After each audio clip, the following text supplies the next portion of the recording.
si je fais 3 jours sans entraînement, je suis en mode panique. Là. Je suis comme ça n'a pas de sens, ça se peut pas parce que ça fait une dissonance avec le futur que je vais essayer de créer avec moi. T'sais. Ce que je considère qui est bon là, à son plus simple dans la vie, c'est que quand je suis en contact avec un être humain, quel qu'il soit, que ce soit un employé, un parent, un client, mon but c'est que ils partent de notre relation qu'on a eue ensemble en ayant une meilleure confiance en lui, une meilleure estime en lui, je veux te faire sentir plus. Puis j'ai cette réelle conviction-là envers les êtres humains. C'est quoi nos réels besoins? C'est qu'en ce moment, on est en train de faire un comportement pour répondre à une émotion, pour créer un plaisir éphémère, pour camoufler un malheur, un mal-être qu'on a. Puis là, je dis ça, puis il y en a que ça va être dans le sucre, il y en a que ça va être dans la cigarette, il y en a que ça va être dans l'alcool, il y en a que ça va être dans la drogue, il y en a que ça... qu'on a plein de béquilles. Il y en a que ça va être dans le sexe, dans la pornographie, dans les relations. Tu sais, il y en a de toutes sortes. Pensons surtout à nos grands-parents. Ouais. Eux autres, quand il y a un problème de santé, c'est le médecin qui règle le problème de santé. Ils sont jamais responsables de régler leur problème de santé. Ça, c'est un gros problème. Ouais, la responsabilisation. C'est exactement. Fait que ça, c'est vraiment un gros problème. Il y a beaucoup de gens qui réussissent pas à avoir une bonne santé globale, puis à avoir une bonne alimentation, que ça part de la perception qu'ils ont, de ça, mais aussi d'eux-mêmes par rapport à ça. Tu parles à un moment donné de l'identité. De ce 60%-là, qu'on pourrait ne pas mourir de ça, puis c'est nous autres qui le produit. Ah ouais. On s'en rend pas compte. C'est ça. On s'auto-détruit. On s'auto-suicide à long terme sans s'en rendre compte. Puis ça, c'est fou, pareil.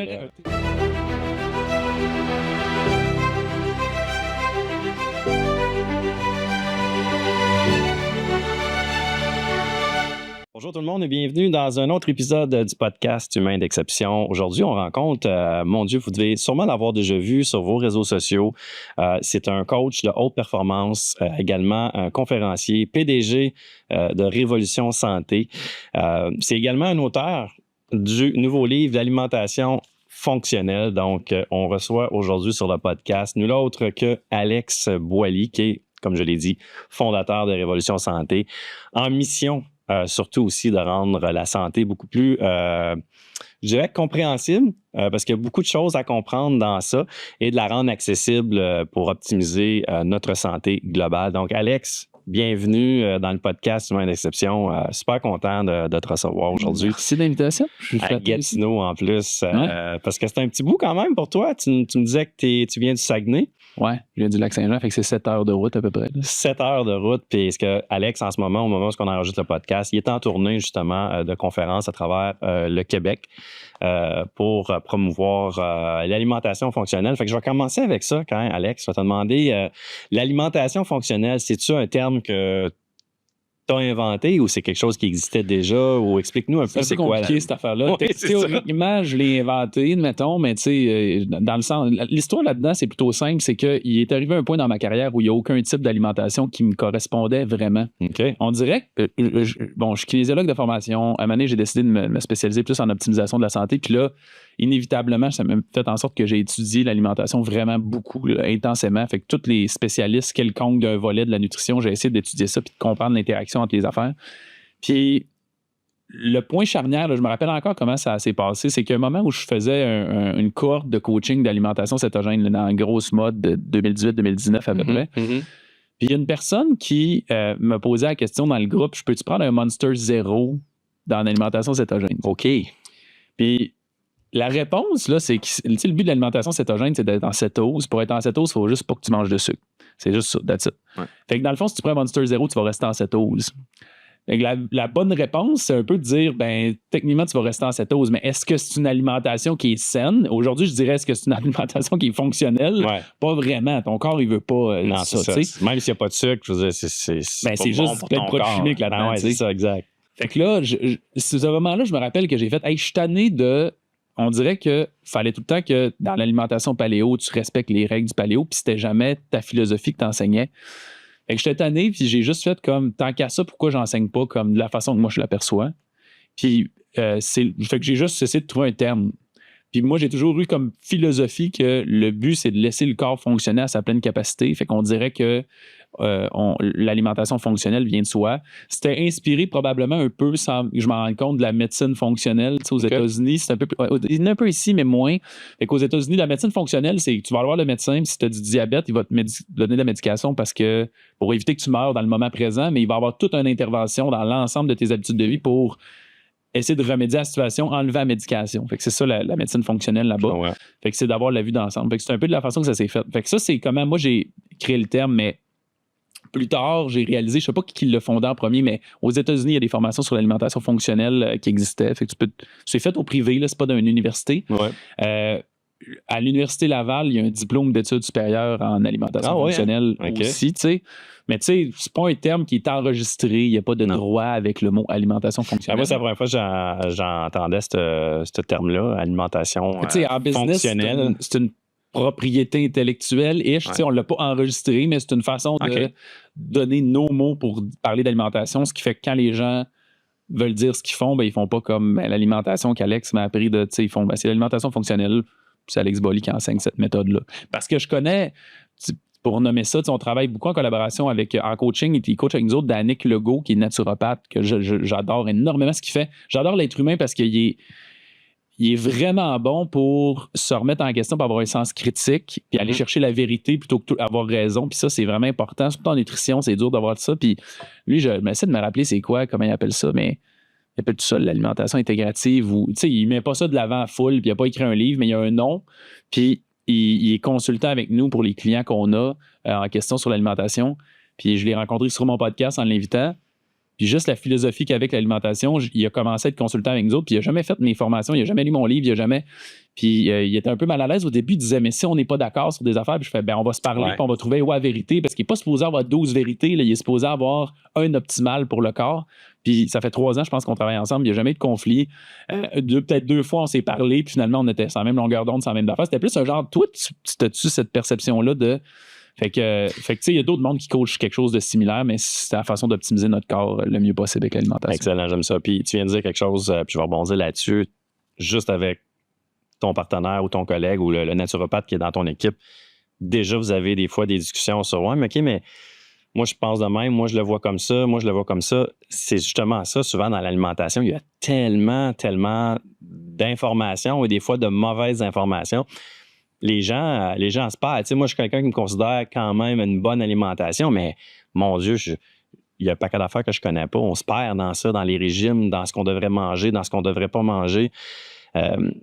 Comment est-ce que tu arrives à tu sais, parce qu'il y a une façon de prendre soin de sa santé et de s'alimenter. Mais pourquoi c'est pas si clair que ça? Pourquoi c'est si confus pour le monde? Ce qui est mélangeant, c'est qu'il existe en recherche, mettons, il y a à peu près 2 façons d'aller chercher de l'information. Il y a des études statistiques qui vont te donner des corrélations. Fait que, mettons, on va étudier les peuples les plus en santé au monde, on va regarder ce qu'ils font, puis là, on va prétendre que ce qu'ils font, c'est la bonne façon de s'alimenter systématiquement.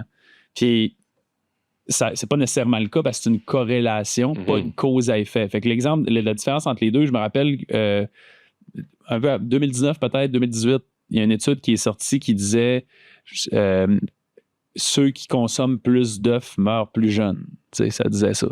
Ah oui? Mais c'est une étude statistique, fait qu'ils ont juste observé. C'est vrai, ça? Mais c'est qu'il n'y a pas de cause à effet là-dedans. C'est juste qu'ils observent ça statistiquement. Ceux qui meurent plus jeunes ont mangé plus d'œufs aussi, tu sais. Mais c'est parce qu'à chaque fois que tu manges des œufs, tu manges des crêpes et du bacon, puis c'est eux autres qui tuent, mais qui sont associés avec. C'est ça la différence entre une statistique et une cause à effet. Bon, il y a ça, fait que dans le fond, en recherche, on a le côté statistique, puis il y a le côté un peu plus clinique, on va dire, ou même qu'on va observer quelque chose de bien précis.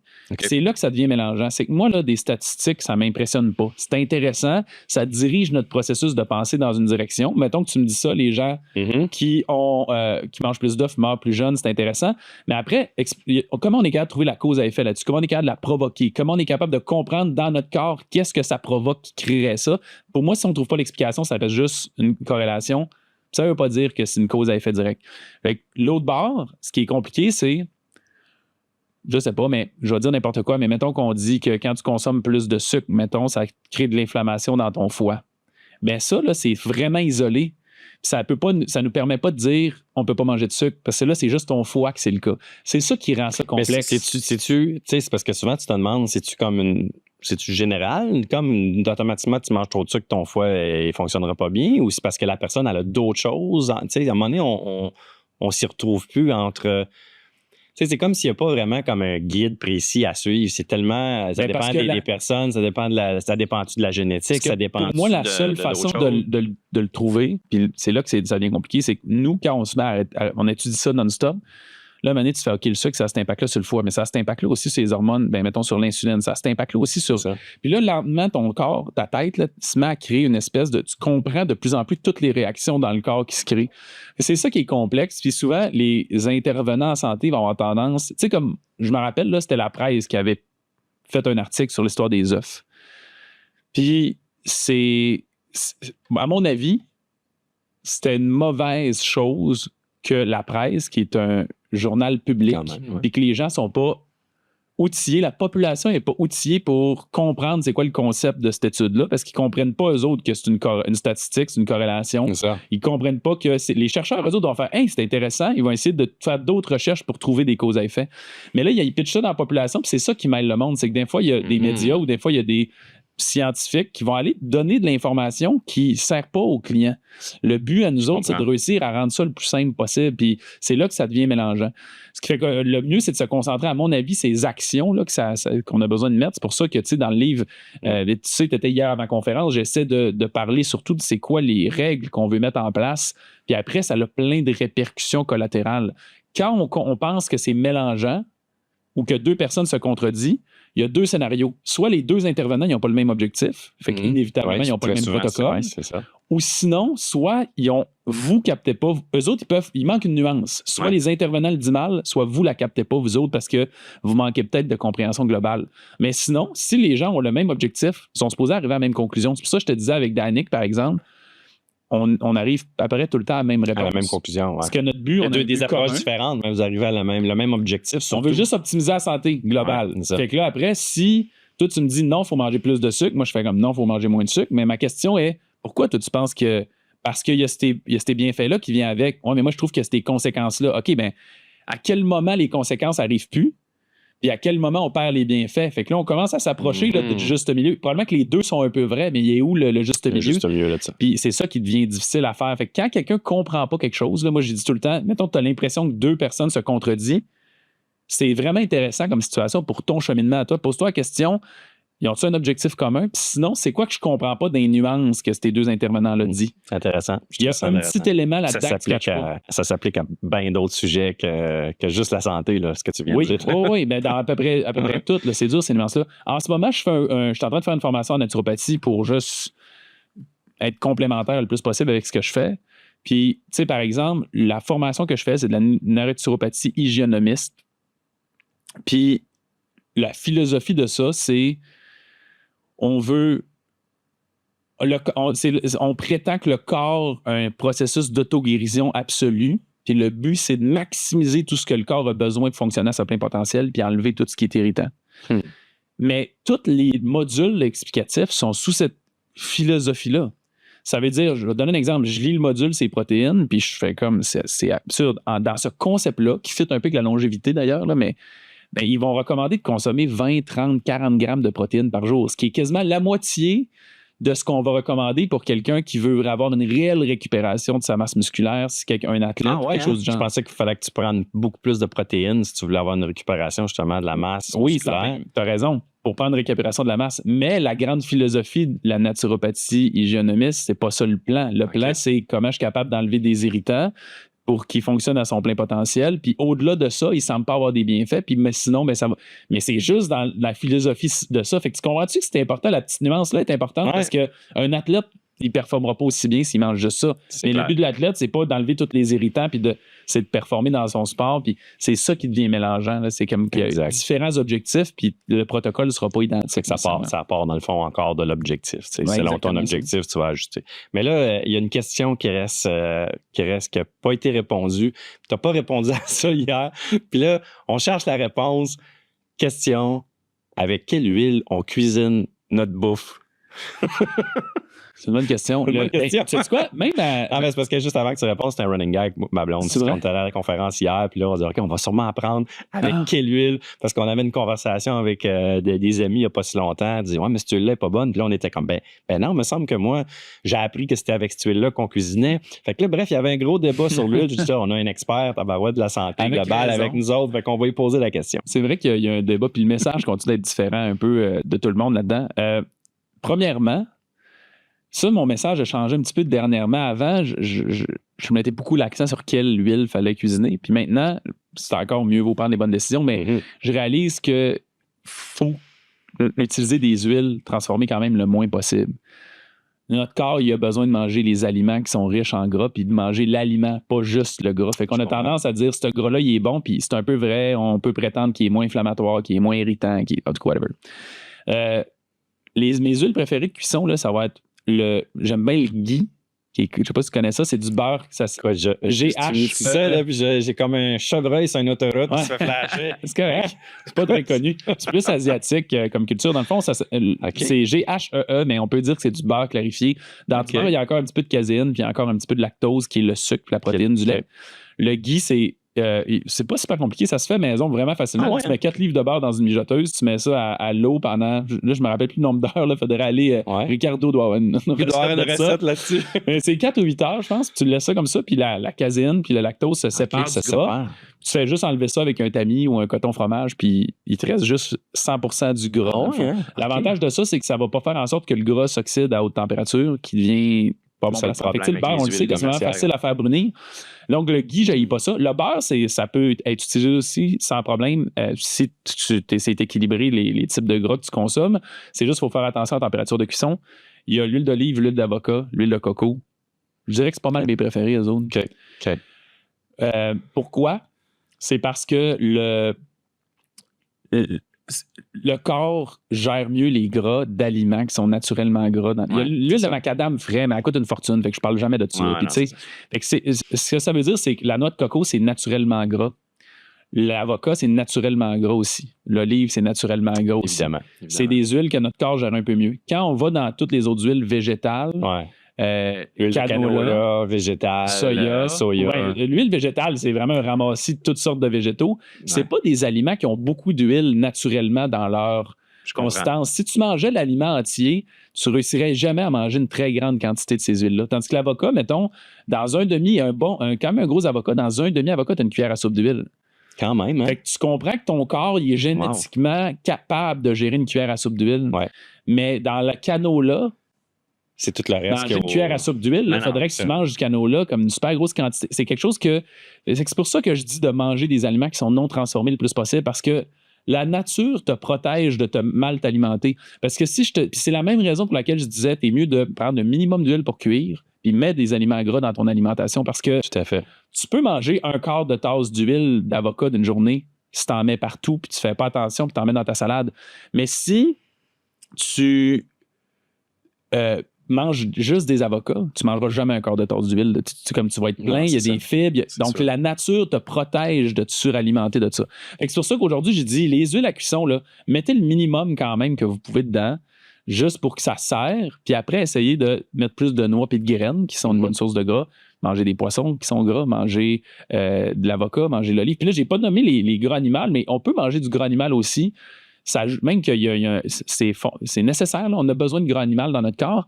Le problème, c'est plus que ça, c'est le genre d'affaires qu'on manque de nuances souvent, là, les spécialistes. Depuis des années, on dit d'arrêter de manger du gras saturé. C'est pas ça. C'est essentiel, les gras saturés. C'est juste que on veut avoir une diversité avec les gras insaturés. En Amérique du Nord, on a une culture de manger bien plus de gras saturé, de gras animal qu'autre chose. Si tu dis à quelqu'un, mange plus de gras dans tes repas, systématiquement, il va penser à mettre plus de fromage, plus de crème, prendre des pièces de viande qui sont plus grasses, mettre plus de beurre. Mais c'est pas nécessairement ça, là, prendre plus de gras. Là. Ben, tu peux, mais c'est juste que d'un autre côté, ça te prend aussi tous les gras qui sont végétales, les sources de gras végétales. Puis là, ben, on a avocat, olive, toutes les noix et graines. Le poisson fait partie c'est des gras insaturés, là, c'est pas végétal, mais il fait partie de ça. Fait que c'est pour ça qu'on veut cette diversité-là. Fait que c'est d'être conscient de se dire, quand je mange un gras qui est animal, ben, il faut que j'essaie au moins d'être conscient que j'ai-tu mangé au moins l'équivalent dans ma journée de gras qui est saturé, du gras qui est végétal. Je comprends. Parce que c'est correct de manger, là, d'avoir une alimentation où il y a beaucoup de viande dans ton alimentation. Ben, tout est relatif. Fait que là, beaucoup, ça veut dire quoi? Ouais. Mais d'avoir de la viande, il n'y a pas vraiment de problématique associée à ça. Même que c'est plus de ce que j'observe. Je ne suis pas encore capable de trouver tu sais, l'histoire de la viande rouge, c'est néfaste, c'est inflammatoire. Je ne suis pas capable de trouver la cause à effet à ça. C'est statistique, cette référence-là. Il y a une grosse méga étude en Chine qui a été faite il y a une couple d'années sur qu'est-ce qui fait que les gens restent en vie plus longtemps. Puis c'est là que le gros boom de manger végétal et comme le monde sont virés fous là-dessus. Mais c'est une étude statistique. Puis fait que souvent, on va dire le poison est dans la dose. Fait que si je mange quand même un peu de viande, c'est que ça crée. Puis mettons, le seul point que je suis capable d'observer avec la viande, je me demande si ça peut pas être dans la cuisson. Quand on cuit de la viande à haute température, ça crée des produits de glycation avancée sur l'aliment. Puis ça, c'est inflammatoire, c'est pas bon dans le corps. On en crée déjà naturellement dans notre corps, mais ça l'augmente significativement la quantité. Ça augmente les risques d'avoir des cancers, ça augmente les risques de développer du diabète. Ça augmente. Fait que c'est ça, finalement. Fait que, tu sais, quand je parle de cause à effet, c'est ça qui est complexe. Tu dis les gens qui mangent de la viande rouge, c'est problématique, mais dans le fond, il va avoir tendance à produire plus de produits de glycation avancés là-dedans que dans d'autres types. Fait que c'est peut-être juste le type de cuisson qui fait que c'est néfaste, puis pas l'aliment en soi. Écoute, moi, je t'écoute parler, là, je trouve ça fascinant, là, mais c'est comment est-ce que tu te retrouves? Tu sais, nous, on se retrouve là-dedans. T'sais, est-ce que dans ton livre, parle-moi un petit peu plus de ton livre, est-ce que tu nous donnes, je ne l'ai pas tout lu, je l'ai eu hier. J'ai pas lu ça dans la nuit. J'ai pas lu un petit peu, mais pas tout dans les détails. Tu sais, c'est ce que je trouve, comment je dirais, ben non.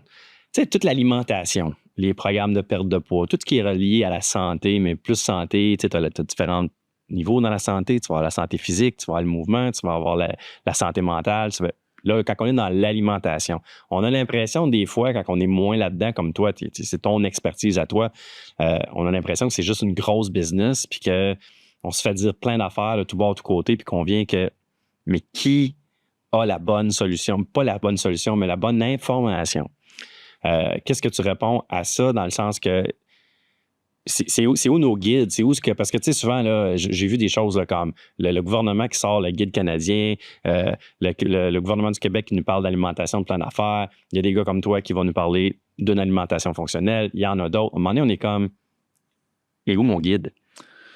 Qu'est-ce qu'il faut, genre? Quelles sont mes bases? Qu'est-ce qui est important? Parce que, là, si tu veux, je te donne des conseils concrets, ça va être dans la philosophie que moi j'ai, tu sais. Mais si on parle d'un peu comment écouter les intervenants, moi, j'aurais tendance à dire, c'est un peu de la façon que je procède. Si tu n'es pas prêt à étudier sérieusement ça, puis faire, OK, je vais aller me faire une tête, puis comprendre de quoi, essaie de trouver un intervenant que tu vas étudier l'intervenant. C'est quoi son bagage, c'est quoi son background, c'est quoi sa philosophie, c'est quoi qu'il veut créer comme objectif, puis fie-toi à lui, that's it. Fait que dans le fond, gagne la confiance de quelqu'un, puis fie-toi à lui.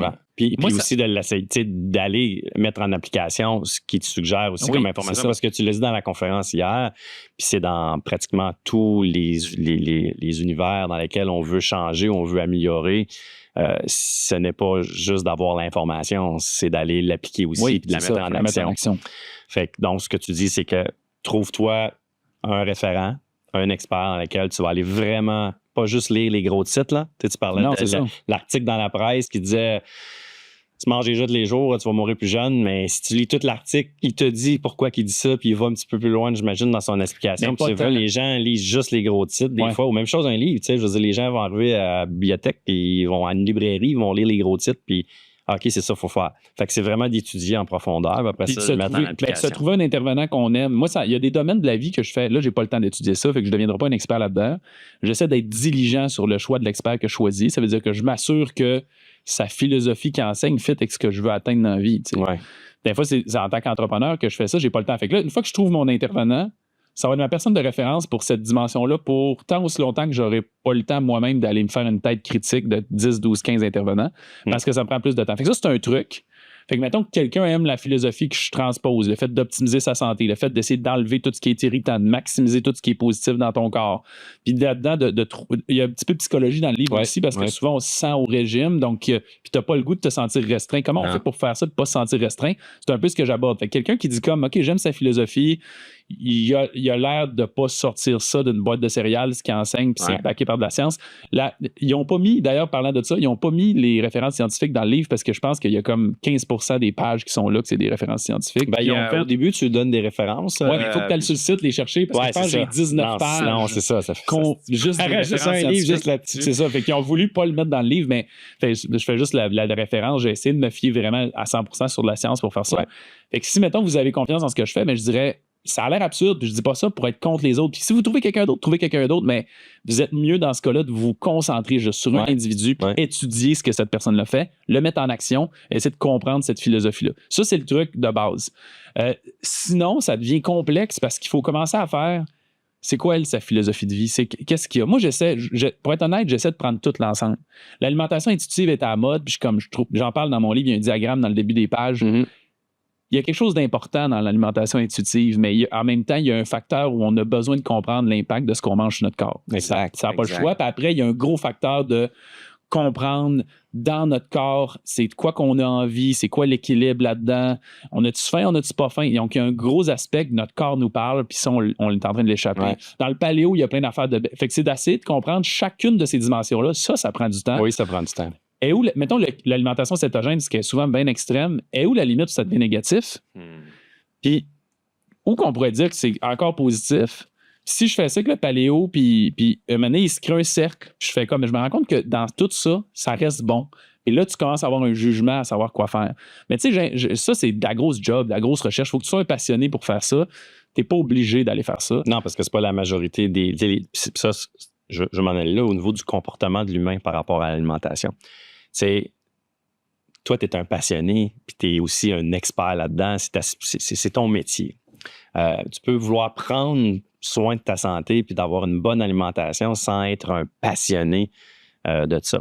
Puis ma question, c'est au niveau du comportement de l'humain, pourquoi tu sais, puis c'est drôle parce que je ne sais pas si c'est dans le livre ou si c'est sur ton site ou quelque part que j'ai lu, tu sais, à chaque début d'année, on se souhaite la bonne santé. Hey, je te souhaite la santé, je te souhaite la santé. Tout le monde sait que la santé est importante. Mais pourquoi il y a autant de gens qui attendent d'être malades ou qui attendent comme vraiment comme limite pour commencer à réellement prendre soin? T'sais, ils disent je te souhaite la santé, mais puis ils disent ma priorité, c'est la santé, mais tu examines leur comportement, tu examines leur habitude, tu examines ce qu'ils mangent. Tu me mens, là. Tu te mens à toi-même de dire que la santé, c'est une priorité. Elle est loin dans ta liste de priorités. Pourquoi on a tant de misère à mettre ça une priorité? Pour la majorité des gens. Il y a une grosse réponse là-dedans qui est le fait que culturellement, on vit dans un système de santé qui est curatif. Je pense que c'est en changement, puis en même temps, peut-être que c'est pas tant en changement, puis c'est ma vision de mon paradigme dans lequel je vis parce que je baigne là-dedans. Mais on vit dans un monde où, pensons surtout à nos grands-parents, eux autres, quand il y a un problème de santé, c'est le médecin qui règle le problème de santé. Ils ne sont jamais responsables de régler leur problème de santé. Ça, c'est un gros problème. Ouais, la responsabilisation. C'est exactement. Fait que ça, c'est vraiment un gros problème. Il y a un facteur aussi où on ne nous enseigne pas à l'école, puis c'est tellement compliqué le concept. Devrait-on enseigner ça? Je pense que oui, mais on ne nous enseigne pas à l'école à comprendre dans notre corps c'est quoi nos réels besoins. C'est qu'en ce moment, on est en train de faire un comportement pour répondre à une émotion, pour répondre, pour créer un plaisir éphémère, pour camoufler un malheur, un mal-être qu'on a. Puis là, je dis ça, puis il y en a que ça va être dans le sucre, il y en a que ça va être dans la cigarette, il y en a que ça va être dans l'alcool, il y en a que ça va être dans la drogue, il y en a que ça... qu'on a plein de béquilles, il y en a que ça va être dans le sexe, dans la pornographie, dans les relations. Tu sais, il y en a de toutes sortes, là. Mais ça, il y a une grosse fondation là-dedans qui est dans notre compréhension de nos émotions puis de réussir à gérer ça comme il faut puis réussir à être profondément heureux en faisant abstraction de ces béquilles-là. Ce qui fait qu'on se retrouve à faire plein de comportements qui sont malsains pour nous autres, mais ça crée une petite drogue à court terme. Et qu'on a cette addiction-là un peu à la dopamine de réussir à le créer. Et que c'est quand même multifactoriel. Mais je pense que le fait de notre philosophie curative nous donne l'impression qu'on n'est pas en contrôle de notre santé puis que c'est un facteur chance là-dedans. Il y en a tout le temps un, mais l'année passée, j'ai fait une conférence sur la longévité, puis quand j'ai étudié les statistiques de la longévité, ça m'avait fasciné parce que là, je vais dire les stats de mémoire, fait qu'ils vont être un peu tout croche, là. Mais si je me souviens bien, là, il y avait à peu près 60% des décès par année qui étaient pour des causes qu'on considérait qu'on pouvait contrôler. C'était une affaire de pas possible. Il y avait mettons, 50 à 80% selon les types de causes qu'on disait que c'est nos habitudes de vie qui créent. Okay. Fait qu'il y avait comme entre 40 et 70% de ce 60%-là qu'on pourrait ne pas mourir de ça. Puis c'est nous autres qui le produit. Ah ouais. On s'en rend pas compte. C'est ça. Fait qu'on s'auto-détruit. On s'auto-suicide à long terme sans s'en rendre compte. Puis ça, c'est fou, pareil. C'est très dur. On s'en rend pas compte. On le prend pour acquis. Tu la vois pas les conséquences parce que ils vont... Tu sais, si je mets 40 livres, une verse de 40 livres sur le dos de quelqu'un puis je lui demande de passer une journée, il va compenser. Il va faire c'est indécent. Je vais mourir à faire ça. Ouais. Mais s'il prend une livre par mois pendant... C'est fou, hein? 4 ans. Quand il pense. Il ne se rendra jamais compte. Puis il va penser que c'est décent. Fait que il y a beaucoup de choses qui c'est au niveau du mental, c'est au niveau de la perception. C'est que ça, à mon avis. Puis tu parles je rebondis ce que tu dis, parce que tu parles de béquilles, puis moi, je parle toujours des béquilles invisibles, tu sais, qu'on a plein d'affaires ici au niveau du mental, au niveau des émotions, qui nous limitent, qui nous empêchent de vraiment aller dans notre zone d'excellence, qui nous empêchent d'être qui on veut, de réaliser ce qu'on veut faire, bref, d'être, d'avoir ou de faire. Parce que c'est toutes des choses qu'on se dit et on se croit quand on se les dit. Puis j'ai trouvé un beau parallèle avec l'alimentation. Tu sais, dans la conférence d'hier, tu m'as fait réaliser qu'il y a beaucoup de gens qui ne réussissent pas à avoir une bonne santé globale puis à avoir une bonne alimentation, que ça part de la perception qu'ils ont, de ça, mais aussi d'eux-mêmes par rapport à ça. Tu parles à un moment donné de l'identité. Tu sais, de se créer une nouvelle identité dans laquelle on veut être cette personne-là en santé. On veut avoir le physique. C'est pas juste physique, là, c'est au niveau de la santé aussi. Non, s'identifier à ça. S'identifier à ça, mais d'y croire tout de suite que tu es déjà cette personne-là et que tu es en processus de t'améliorer au lieu de vouloir atteindre une destination, un objectif. Puis c'est tellement ça. C'est tellement ça. Puis est-ce que toi-même, par rapport à tout ça, est-ce que tu as des béquilles invisibles, toi aussi, que tu as dû te débarrasser ou de travailler pour te rendre à ce niveau de compréhension-là, d'expertise et d'être capable maintenant de le vulgariser, d'enseigner, de coacher? Est-ce qu'il y a des propres béquilles invisibles? C'était lesquelles les tiennes avant? En santé, c'est un peu plus dur, je pense. Probablement parce que naturellement, l'identité que je me suis créée sans même... Parce qu'on en crée, on en a toute une. C'est la conviction de qui on pense qu'on est. Fait que dans le fond, on en a une en tout temps. Je suis né sportif. J'ai l'impression que j'ai tout le temps eu un intérêt pour la santé. Je me rappelle encore au primaire, au secondaire, il y a tout le temps des petits intervenants en santé qui venaient donner des conseils. Ouais. Moi, je revenais à la maison, j'étais bien content d'enseigner ça puis de changer ça. Je me rappelle un peu de tout ça. Fait que j'ai tout le temps été ça un peu. Fait que là, fait mon bac en kinésiologie. Fait que à ce qui a trait à maîtriser la science de la santé, j'ai jamais ressenti de friction là-dedans parce que j'avais une bonne confiance, j'avais une bonne estime. Mon père m'a transmis une croyance qu'aujourd'hui, je réalise à quel point elle a une valeur inestimable. Puis j'ai beaucoup de reconnaissance. Ça fait pas si longtemps en plus que j'ai réalisé ça, mais c'était inconscient en plus. Hein. Il y a beaucoup de choses qu'on apprend sans le savoir, mais mon père, il était jamais impressionné de personne. Mettons, moi, j'étais impressionné de quelqu'un qui avait des résultats, que peu importe c'est quoi. Lui, il est tout le temps pas tellement impressionné, puis il répétait tout le temps, tout se fait, puis tout s'apprend. Puis j'ai réalisé à quel point c'est puissant plus tard, parce que moi, je suis le genre de personne où ça a donné énormément de confiance. Puis quand je parle de confiance, des fois, les gens, ils ont une confiance en soi, mais ils ont des confiances en soi isolées. Ils ont confiance à leur job, mais dans un autre domaine, non. Et le but, c'est d'avoir une espèce de confiance absolue qui est vraiment en toi, puis qui fait que à ta capacité d'adaptation puis de résolution de problèmes, peu importe la dimension. Puis grâce à cette croyance-là, j'ai tout le temps eu. Parce que moi, si tu me dis je veux faire telle affaire, ben je suis comme, ben oui, tout s'apprend puis tout se fait. Il faut juste que je comprenne les gens qui font ça, comment ils le font, puis moi, je vais être capable d'aller à ce stade-là. Fait que ça m'a facilité vraiment beaucoup le processus de compréhension, d'étudier ces affaires-là. Mes défis, moi, ce qui ont été, ça a été dans le fait d'être un entrepreneur là-dedans où c'était difficile. Okay. Parce que je viens pas d'un milieu... Mes parents, là, ils ont une super belle vie, puis on était chanceux, tu sais, mais il y avait des jobs, tous les deux raisonnables. Mon père, c'est quelqu'un qui a une super bonne éducation financière, fait qu'il a une belle gestion financière toute sa vie. Il est retraité aujourd'hui, puis il est libre financièrement, tu sais, puis... Fait que, techniquement... C'était des salariés. Pour des salariés, ils ont une vie parfaite financièrement. Ouais. Mais tu viens pas d'un monde d'entrepreneuriat. Non, pas du tout. Puis là, c'est autre chose parce qu'un mode de vie de salarié, mon père, par exemple, c'est un gars autodidacte qui faisait tout lui-même.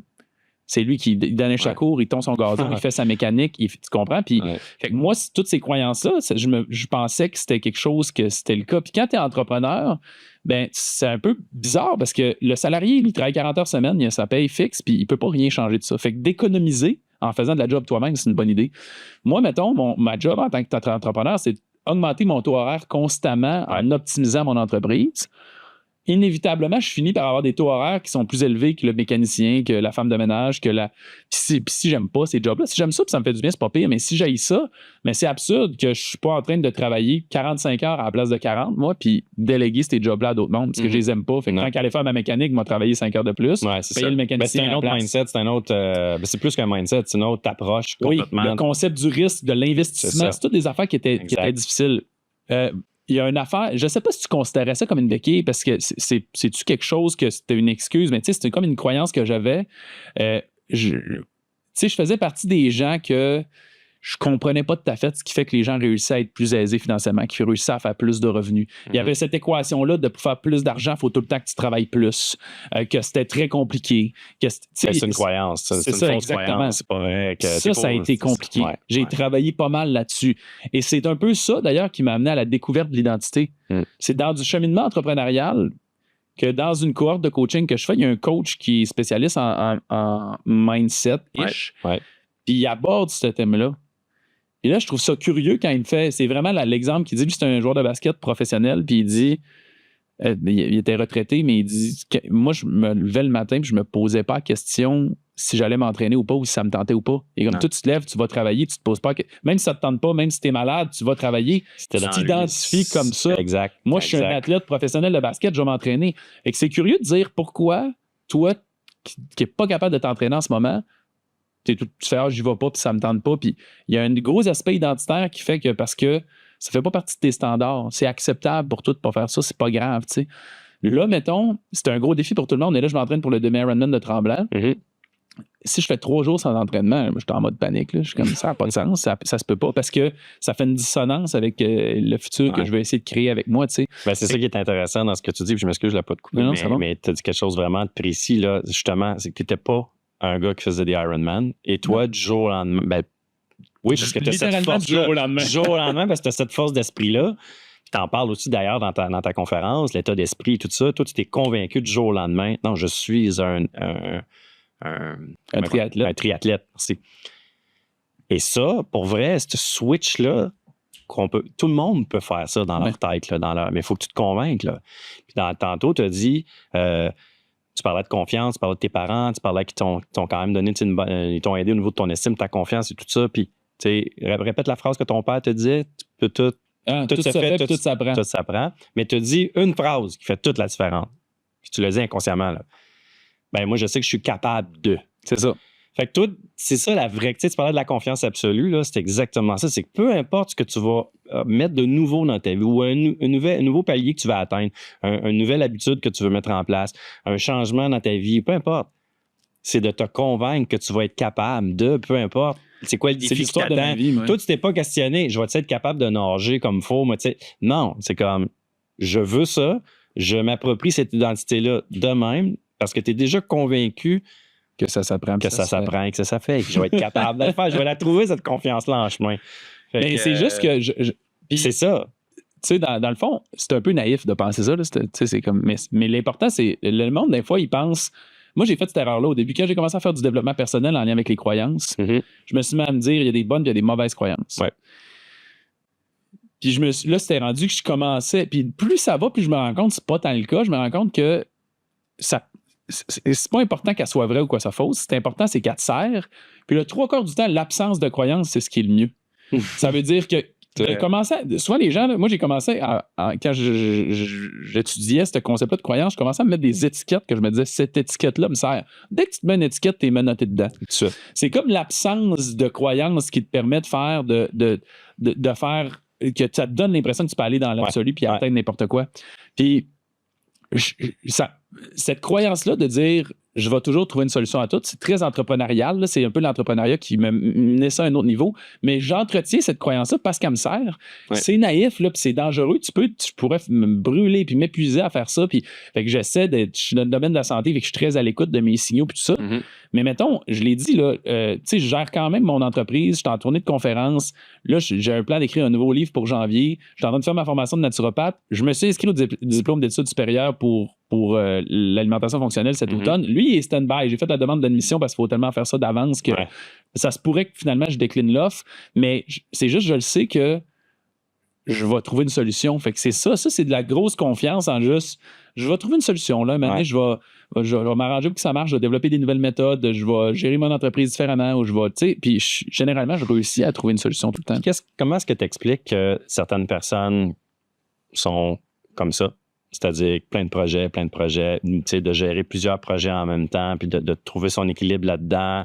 Tu sais, t'as parlé d'un gars là, qui est brûlé à gérer plein de choses en même temps versus des gens qui ont cette difficulté-là à ne serait-ce que de gérer un ou deux projets en même temps. Qu'est-ce qui fait la différence? Tu sais, c'est pas juste de la confiance en soi, là, c'est plus profond que ça. Là. Tu sais, qu'est-ce qui te motive? Qu'est-ce qui fait que le matin, tu te lèves le matin, puis comme, il n'y a rien à ton épreuve. Tu as le goût là, d'aller dans tes projets, dans tes choses. Là.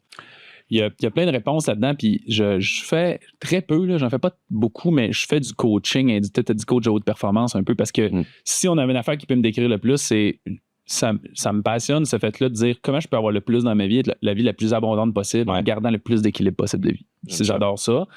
Fait que je fais quelques coachings en one-on-one. J'ai comme 6 clients max que je prends. Quand il y a une place qui se libère, j'essaie de trouver quelqu'un d'autre. C'est ce que je fais. Quand je fais du coaching comme ça, pour revenir à ta question, tout le monde, ça peut être des causes un petit peu différentes qui font que c'est pas le cas. Fait comme tu l'as dit, ça peut être juste une espèce de problème de confiance. Ils pensent qu'ils sont pas capables. Ça peut être un problème de croyance. C'est souvent là, juste un problème de perception. Tu m'enlèves les mots de la bouche. C'est là que je voulais aller. J'aime dire que 2 personnes identiques qui vivent exactement la même journée, mais qui n'ont pas la même perception, vont finir leur journée dans un état d'esprit différent. Exact. Puis j'ajouterais un autre facteur qui est vraiment important, qui est faut que tu aies une raison de faire ça. Faut que tu aies une mission, une espèce de, tu sais, d'info, on est un peu spirituel en disant pourquoi tu es sur Terre, à quoi ça sert. Moi, mettons, pour être exactement dans ce que moi je vis,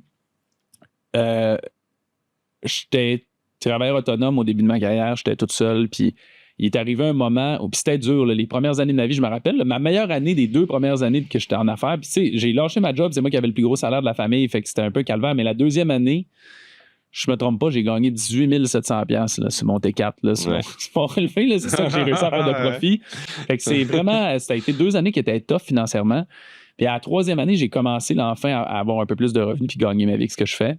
Puis là, à ce moment-là, j'avais une petite équipe. J'avais une adjointe puis quelqu'un qui vendait les programmes pour moi pour que je puisse faire plus de coaching si je ne me trompe pas. Puis je me rappelle encore que je parlais à cette personne-là puis j'étais indécis à savoir si j'allais continuer de grandir. Je me disais comme, hey, je sais pas parce que la croyance que j'avais, c'était que j'allais retomber dans une phase un peu de pauvreté où ce que je sacrifie d'argent pour engager du monde dans l'optique d'éventuellement faire plus d'argent plus tard. Tu sais.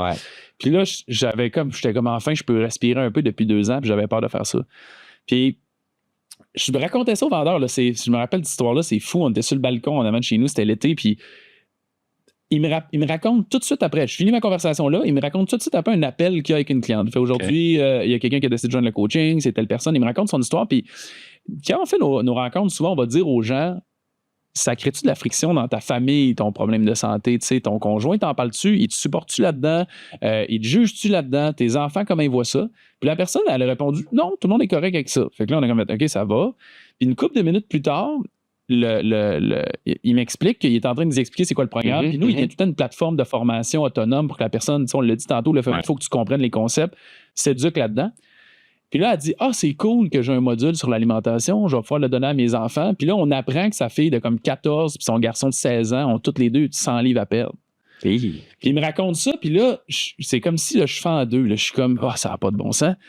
Puis 5 minutes avant, je suis en train de lui raconter, la vie est si difficile, je ne sais pas si je vais continuer de grossir l'entreprise parce que c'est compliqué. Deux réalités ça a été le moment charnière où j'ai fait.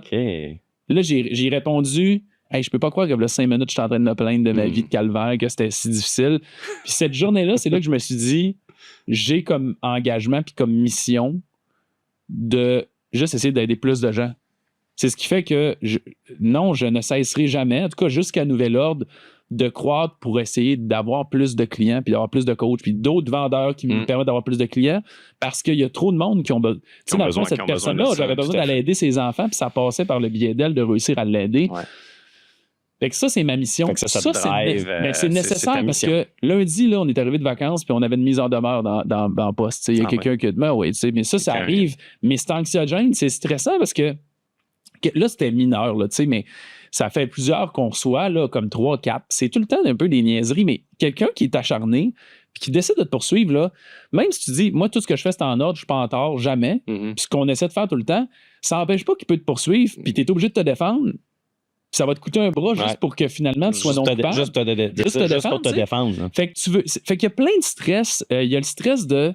tu sais, on est rendu, je pense, à 15 ou 20 000 $ par semaine de salaire qu'on fait un chèque. Là. Fait que là, tu fais, hey, je dépends. Tous ces gens-là dépendent. Ça devient super stressant.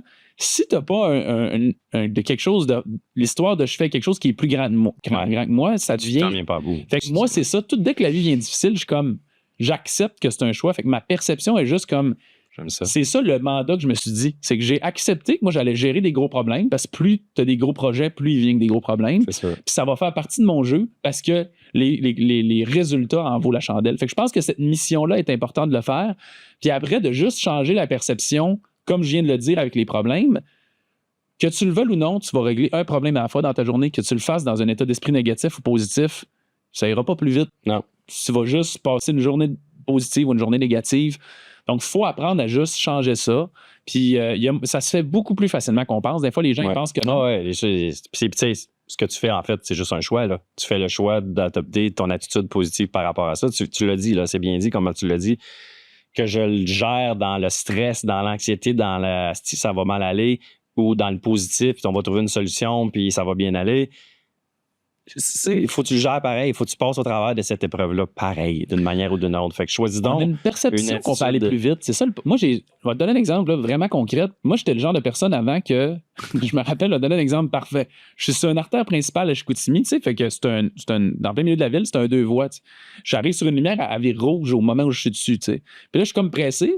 Fait que par souci de sauver du temps, je vire à droite, ça rouge, tu sais, puis là, il y a une rue de quartier, j'embarque dans la rue de quartier, je fais l'arrêt, je continue, je fais l'arrêt, je continue, je fais l'arrêt, je continue, je tourne à gauche pour pogner à l'image. Ça va aller plus vite, là. Ben, c'est sûr que non, tu sais, je me retrouve sur la route, puis je me rends compte les mêmes chars qui étaient là-bas, mais tout ça, j'étais super tendu, crispé, en train d'essayer de sauver du temps. Puis là, tu fais, hey, j'ai sauvé rien, je me suis juste mis super de pression pour rien. Puis c'est là que tu réalises que c'est une phrase tellement banale, mais j'aime ça dire ça aux gens, tu peux pas aller plus vite que la vitesse à laquelle tu peux aller. C'est sûr. Fait que, peu importe comment, mais mon boss me met trop de job en ce moment. Tu peux pas aller plus vite que ce que tu peux aller. Tu vas faire une job, même, mais décide donc de le faire tant qu'à ça. Fait que dans le fond, d'être dans ta voiture, d'être calme. Ouais. Puis de passer un bon trajet. Puis d'éviter de faire plein de shortcuts parce que tu penses que ça va aller plus vite. C'est une phrase que mon père me disait tout le temps par rapport à ça. Le chemin le plus court, c'est la ligne droite. Fait que arrête de vouloir aller tout partout. Mais reste ta route principale. Je ne sais pas si c'est Kennedy. Je pense pas que c'est Kennedy. Il y a un président américain qui aurait dit un proverbe à son chauffeur il disait prends ton temps, je suis pressé.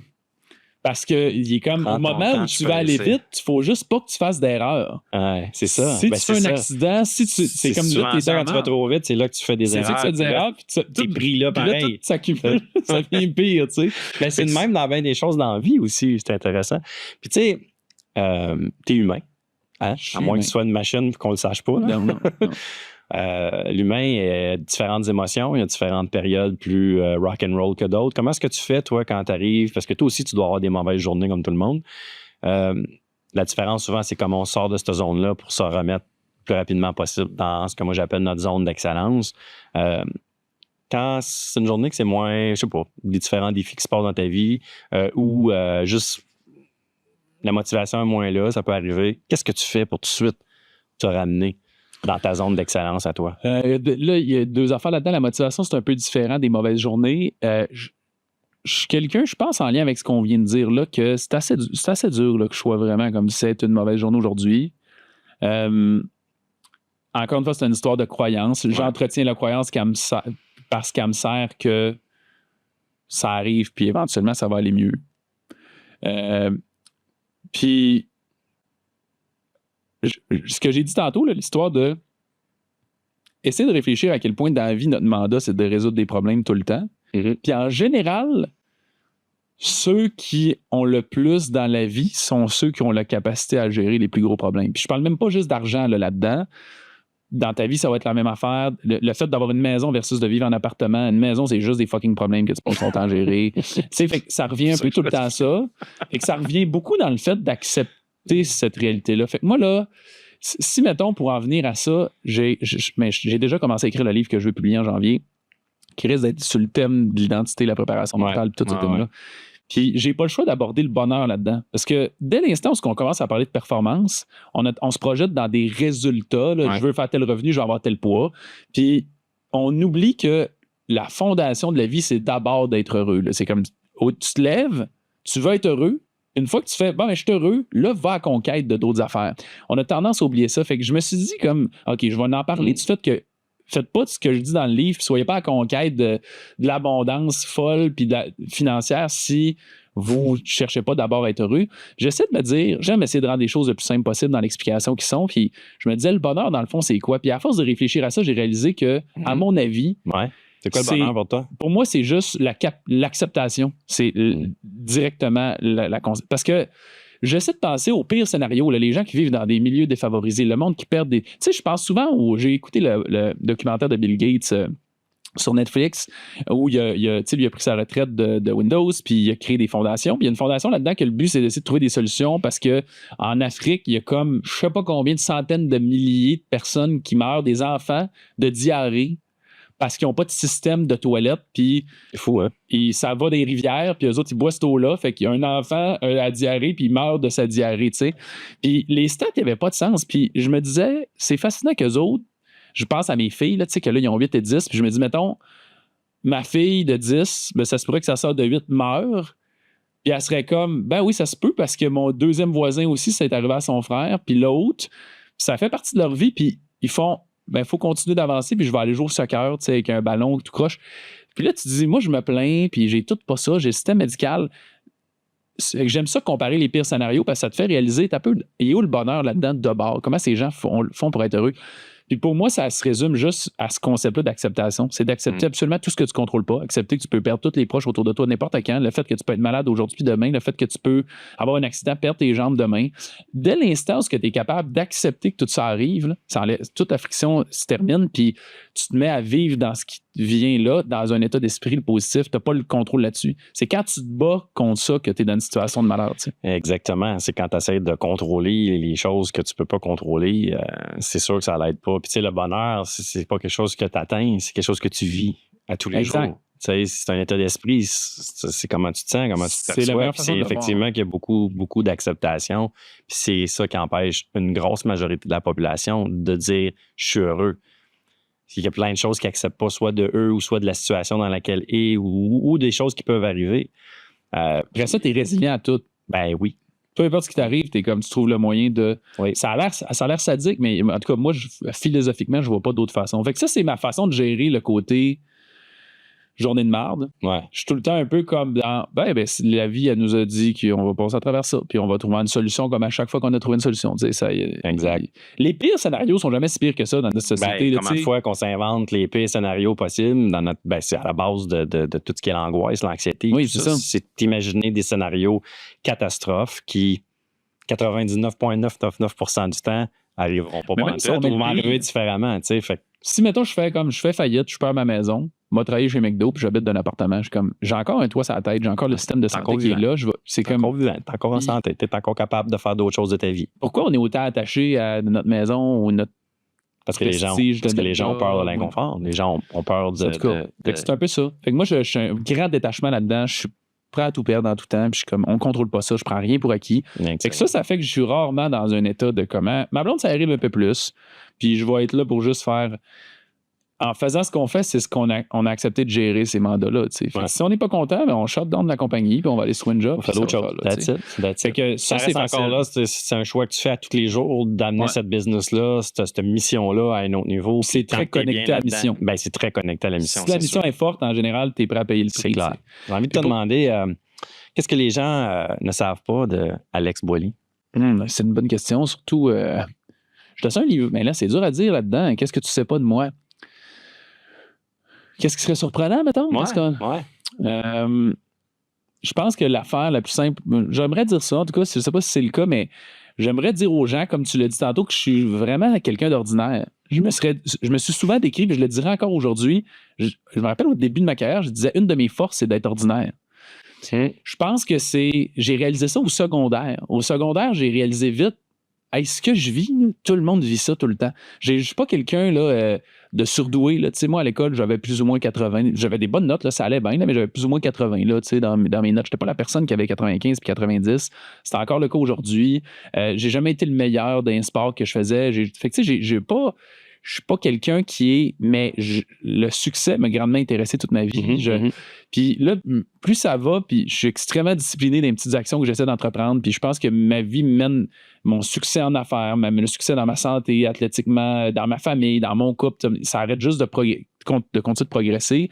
Puis je pense que ça prend une distance de plus en plus de la moyenne des gens. Puis je ressens des fois que cette perception-là, comme si c'était atypique, puis c'était anormal. Les gens vont juger que j'ai une capacité d'apprentissage qui est exceptionnelle parce que, oui, tu sais, j'ai... Pourquoi tu penses que les gens ont cette perception-là de toi?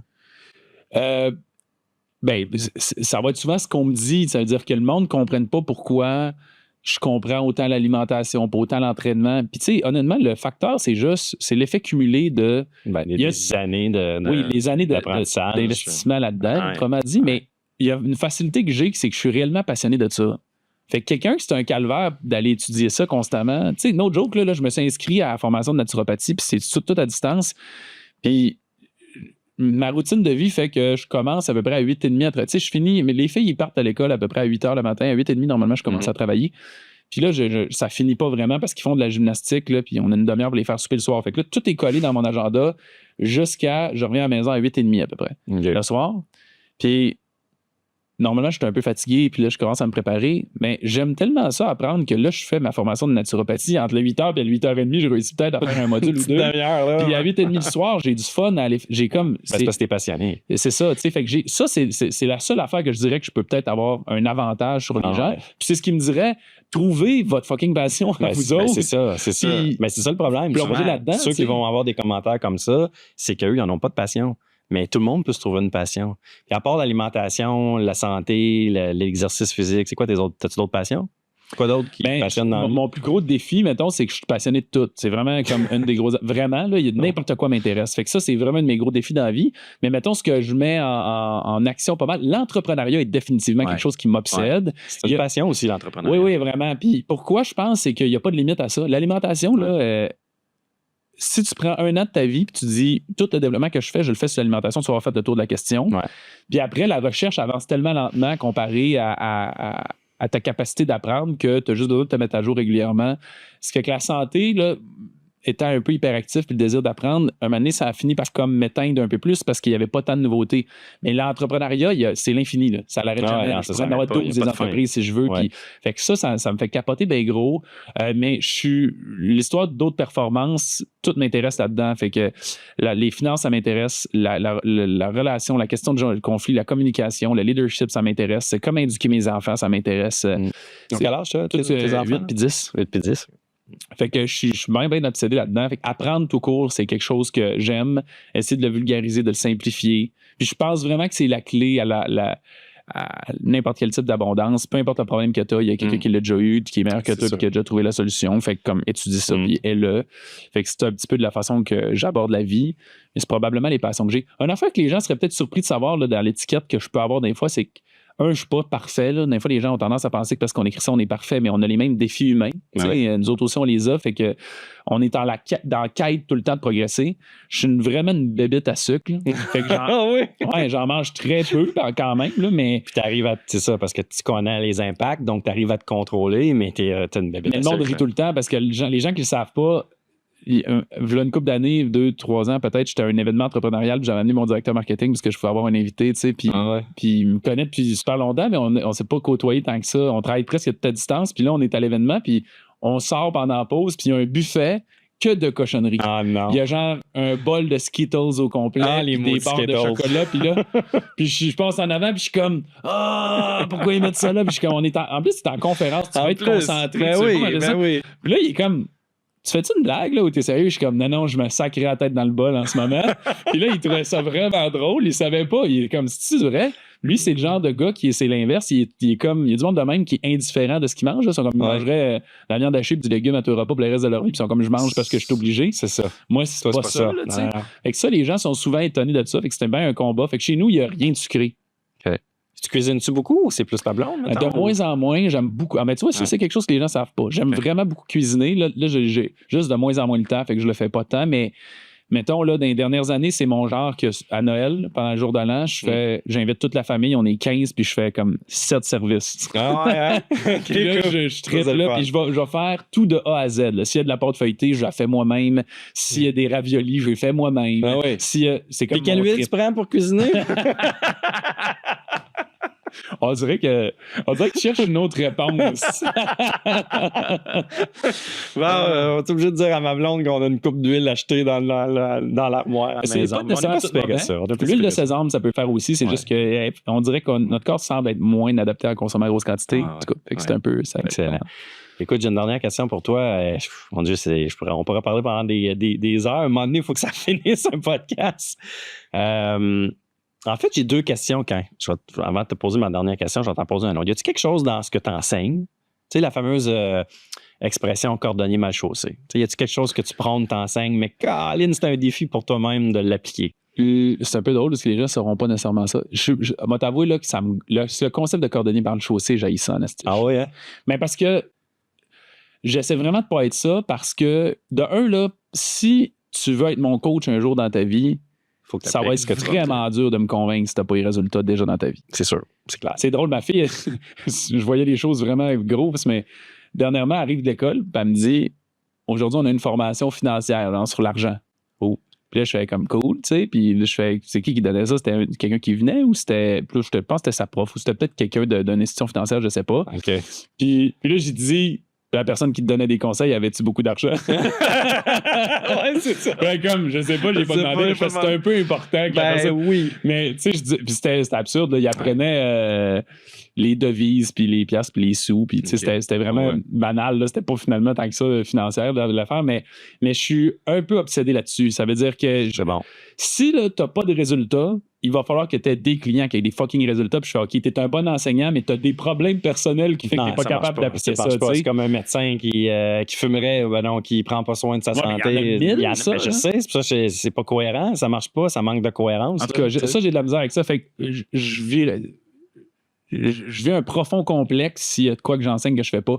L'affaire que j'ai le plus de misère, je te dirais qu'il est un peu drôle, là, c'est la gestion financière personnelle parce que, comme je te dis, je suis un peu dans du coaching de haute performance, fait que c'est quelque chose que j'ai bien étudié, puis des fois, je fais du coaching là-dedans, puis je ne suis pas tout à fait de sa coche comme je l'enseigne, puis c'est parce que c'est un problème de croyance, il faut que j'aligne, j'ai l'impression, tu sais, plus ton taux horaire augmente dans la vie, et là, plus je fais, je sais pas c'est quoi la pertinence que je passe 1 heure à chaque semaine, peut-être pas 1 heure, là, mais tu sais, parce que moi, dans le fond, ma gestion budgétaire que je faisais, puis que je conseille de faire, c'est une vraie gestion budgétaire qui est à chaque semaine, tu planifies déjà toutes tes dépenses, tu prends tous tes reçus, tu casses à chaque place, puis tu fais je respecte-tu ce que j'avais planifié. C'est ça.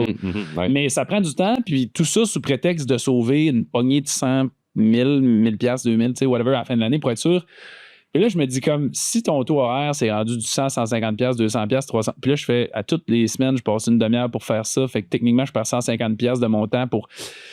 Comme ça vaut la peine de cette économie-là. Mais tu sais, l'argent, c'est dangereux. Hein? On a l'impression qu'à un moment donné, on en a suffisamment, mais c'est tellement facile à brûler. Il y a tout le temps quelque chose à dépenser. Fait que si tu gères mal... c'est ça. Là-dessus, j'ai comme... En ce moment, là, je vis un moment charnière où je suis pas certain que j'ai la bonne façon associée à ça, mais que c'est pas une bonne chose. Je suis pas dans une situation où j'ai un parfait contrôle financier. Je suis toujours au conscient de ça, puis je fais attention. Mais c'est pas à hauteur de ce que je veux, puis je suis dans le dilemme est-ce que je devrais être aussi discipliné que je prétendais, en tout cas du moins comme je le faisais avant de coacher, où il y a une autre méthode hybride qui me permettrait de prendre moins de temps, juste m'assurer que c'est une pointe. Puis, fait que ça, c'est l'affaire. Le reste, là, je te dirais que, comme je te dis, j'haïs trop ça, les gens qui... Parce que pour moi, dire des conseils, pas y faire, mais non, ça marche pas. Tu es en train de me dire que tu crois pas assez à tes conseils pour les mettre dans ta vie? Tu sais, pense-y 2 minutes. Mais il y en a plein, hein? Il y en a. Moi, je suis comme toi aussi, c'est walk the talk. Là. Puis je suis pas en train de dire que c'est quelque chose, il faut le faire, mais des fois, on en voit plein, là, des gens prôner des choses. Puis. Il y a 2-3 ans, j'ai fait de ma formation sur la gestion financière pour la première fois parce que c'était la première fois que j'avais un contexte pour le faire. Je l'ai tout monté, je l'ai fait, je l'ai envoyé. J'ai dit à ma blonde, on suit ça. On a lâché prise un peu, puis je fais, c'est pas vrai que je vais commencer à coacher ça. Puis en même temps, c'est parce que je suis profondément convaincu en l'enseignant, fait qu'en même temps, ça me rappelle, hey, je suis en train d'oublier à quel point c'est important cette affaire-là. Fait que c'est vraiment quelque chose que j'essaie de mettre d'implanter le plus possible. Je suis pas parfait pantoute, là, comme je te dis, mettons, au niveau alimentaire, je suis pas parfait, j'ai des failles, mais là-dedans, j'enseigne pas le comportement parfait, puis je suis dans l'espèce de, on est tous dans notre parcours, puis on essaie d'être plus discipliné, puis plus rigoureux, puis c'est notre quête, puis mais fait qu'il y a crème, il n'y a pas beaucoup de choses que. Tant mieux. Je prône pas. C'était pas de question piège. Non, ouais. C'est correct. Hey, dernière question pour toi. Dans tes propres mots à toi, le podcast s'appelle Humain d'exception. C'est quoi pour toi un humain d'exception? Plus le temps passe, puis je vieillis, puis plus j'ai de la misère à accorder de l'importance au succès qui est socialement perçu comme un succès. Mm-hmm. Puis juste l'espèce de concept qu'on a dit un peu tantôt d'être heureux, puis d'être heureux, d'être dans l'acceptation, dans la compréhension des autres. J'accorde vraiment beaucoup de valeur là-dedans. J'aime ça. Je suis très Jésus dans mon approche, là, l'histoire de tendre l'autre joue. Là, quand quelqu'un... Je pense que les réseaux sociaux m'ont appris beaucoup ça parce qu'en étant ces réseaux sociaux, on fait beaucoup de publicité, ce qui fait qu'on atterrit sur le fil d'actualité de bien des gens qui n'ont pas demandé qu'on soit là. C'est sûr. Et qu'on se fait bien insulter, on se fait ramasser, on se fait juger, puis au début, ça te blesse, puis là, maintenant, il vient un temps où tu finis par te projeter à la place dans l'autre, faire comme qu'est-ce que ça va. Fait que je pense que en fait, là, je finirais peut-être là-dessus, puis je pense que c'est un bon point. Je pense que j'ai ma réponse. Il y a quelques mois, je travaillais sur la mission, les valeurs de Révolution Santé, la culture. Ouais. C'est un peu mon mandat de faire en sorte que les employés de Révolution Santé transpirent ça. Ouais. Puis c'est le genre d'affaire qui est dur parce que Révolution Santé, je l'ai fondé en étant moi. Ça l'a toujours incarné mes valeurs parce que j'ai pas fait d'effort, pas fait un plan de valeurs en commençant. Ça a juste été les miens. Tu t'es servi de tes propres valeurs. Ça, c'est intrinsèque. Hein? Si on n'étudie pas ce qu'on fait, on réalise pas. Tu sais, moi, je ne sais pas ce que je fais différemment. Tant que j'ai pas vu d'autres mondes faire différemment, j'ai l'impression que c'est normal. Fait que je trouve ça dur, cette étape-là. Puis voilà, quelques mois, je retravaille là-dessus. C'était pas la première fois, c'était peut-être la troisième fois que j'ai révisé ça. Puis j'ai eu un flash. Puis pour moi, c'est la meilleure réponse que j'ai eue jusqu'à maintenant. Moi, j'ai l'impression que ce qui peut résumer ce que je considère qui est bon là, à son plus simple dans la vie, c'est que quand je suis en contact avec un être humain, quel qu'il soit, que ce soit un employé, un parent, un client, mon but, c'est qu'ils partent de notre relation qu'on a eue ensemble en ayant une meilleure confiance en lui, une meilleure estime en lui, en ayant je veux te faire sentir plus. Puis j'ai cette réelle conviction-là envers les êtres humains qu'on est vraiment capable d'accomplir un peu n'importe quoi si nos objectifs sont clairs, puis si on a juste le goût de sortir de notre zone de confort, faire un pas en avant. Fait que je pense que si j'avais à dire ça, un humain d'exception, là, à la lueur de ça serait ça. T'es-tu capable de, quand tu es en contact avec des humains, jamais rabaisser personne, puis de l'inverse, tout le temps les remonter une petite affaire. Ouais, c'est pas obligé d'être gros. Non, ça prend pas. Des fois, c'est un petit geste, une petite parole, une attitude, un sourire, une compréhension. Je pense pas que je suis capable de faire ça, puis tu as juste besoin de dire, tu me convaincras pas que tu n'es pas capable, moi je le sais. Là. Après ça t'appartient de combien de le faire. Puis juste cette phrase-là, tu viens juste de dire à la personne, je crois pas à la valeur que tu t'accordes. Moi, j'en vois plus que ça. Puis juste ça, c'est super fort. Tu sais. Et dès l'instant où tu as une phrase avec quelqu'un qui connote, qui est incompétent, qui n'a pas été attentif, tout ça, là, ça sert à rien. Puis dans l'humanité, ça sert à rien pour personne. Je pense que c'est l'affaire qui est la plus importante. Fait que puis pour ça, j'ai dit maintenant, je trouve ça intéressant s'il y en a qui ont des entreprises, mais dans notre entreprise, c'est un dénominateur commun facile de savoir si ton comportement est approprié. C'est juste comme la personne là, que tu as un appel de vente, tu parles à un client, tu as une rencontre avec un subordonné qui est ton employé. Y es-tu parti de cette rencontre-là en étant plus grand, sinon tu as mal fait ta job. Point. J'aime ça. Je trouve que ça amène bien des affaires. C'est une très belle façon de l'expliquer.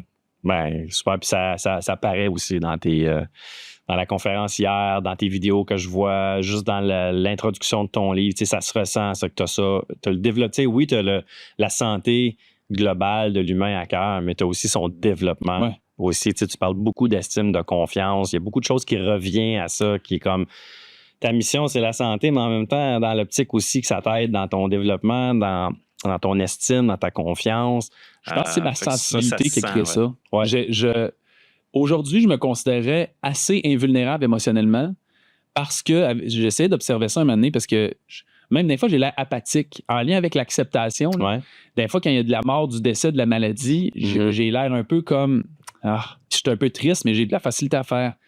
On le savait, ça fait partie de la vie, casse. Puis là, comment... Tu sais, fait que des fois, j'ai l'air un peu apathique. C'est ton niveau d'acceptation qui est plus élevé Mais aussi. je me rappelle que jeune, là, j'ai quelqu'un qui me faisait sentir comme de la merde ou je voyais quelqu'un, puis ça me fouassait par en dedans. Puis je pense que c'est cette sensibilité-là qui m'a permis de trouver des réponses à ça. Ouais. Puis là, aujourd'hui, j'ai comme une espèce de résilience émotionnelle parce qu'il n'y a pas grand-chose qui m'ébranle pour ça, puis jamais que je veux faire vivre ça aux gens. J'ai l'impression que c'est l'affaire qui pue le plus au monde. Je pense que ça vient de là, cette espèce de petite mission. Intéressant. Ben, écoute, Alex, merci beaucoup pour ton temps. Merci d'avoir accepté de venir me rencontrer sur le podcast Humain d'exception. Ça a été un plaisir. Merci tout le monde d'avoir été là. Si vous avez quelque chose, une petite pépite d'or ou un petit bout, un passage que ça vous a fait réfléchir ou que vous voulez mettre en application dans votre vie, gênez-vous pas pour le partager sur les réseaux sociaux. Si vous voulez m'écrire, si vous voulez parler avec Alex, si vous avez un commentaire, partout ce que ça va être publié, gênez-vous pas pour nous écrire. On aime ça vous lire, on aime ça interagir avec vous autres aussi. Puis, juste avant que tu partes, je veux ma dédicace. Je m'excuse, j'ai pas fait la file hier. Je me dis, je le vois le lendemain matin, je vais en profiter pour avoir ma propre dédicace. Merci beaucoup, c'était un plaisir. Tu es vraiment sharp, vraiment au-delà de tout ce que tu apportes dans la société par rapport à la santé, parce que pour vrai, ce que tu apportes, ça a beaucoup, beaucoup de valeur et beaucoup, beaucoup de qualité. Ce que tu apportes aussi au niveau de l'humain que tu es, sache que on le sent à travers tout ce que tu fais. Tu n'es pas juste un expert en santé, tu es vraiment un bel humain. Tu es un humain d'exception. C'est très gentil. C'est un plaisir de pouvoir te recevoir. Un plaisir de se reparler, peut-être sur un autre podcast ou ailleurs. Assurément. Donc, ça va je te souhaite une belle continuité, beau succès. On va suivre ça. Juste en terminant, on veut te suivre, on veut entrer en communication avec toi, on veut rentrer dans ton univers, c'est ton site. Facebook, c'est là. Révolution Santé est un peu sur tous les réseaux sociaux. C'est pour ce qui a trait à la santé. Ouais. Alimentationfonctionnelle.com pour le livre. Sinon, il y en a partout dans toutes les librairies. Ben là, on est en réimpression. On va avoir bientôt sinon. Okay. Puis j'ai des réseaux sociaux personnels que j'essaie d'être un peu plus dans le large de la haute performance, qui est très santé, c'est Révolution Santé. Puis Alex Boily sur à peu près tous les réseaux aussi. Excellent. Excellent. Puis le livre, il est un peu partout aussi. Sinon, alimentationfonctionnelle.com, tu dis. Ouais, alimentation fonctionnelle. Super. Ben, merci beaucoup. Merci beaucoup tout le monde. À la prochaine sur un autre épisode du podcast Humain d'exception. À bientôt.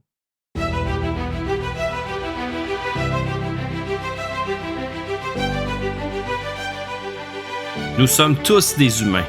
Nous sommes tous ici pour une raison précise, pour une mission. Pour contribuer à quelque chose d'unique. Peut-être même pour bâtir quelque chose de plus grand que soi. Ça s'appelle suivre son chemin d'humain d'exception. Et chaque humain d'exception a besoin d'un mentor, d'un guide, d'un autre humain pour lui montrer le chemin. Un humain à l'écoute avec authenticité et simplicité, avec une expérience de vie unique et une force mentale pour faire face aux défis. Un humain qui a parcouru la route avant et qui est prêt à vous accompagner sur votre chemin, pour vous aider, vous encadrer, vous encourager et pour accélérer votre chemin vers votre excellence. Bienvenue dans l'univers humain d'exception.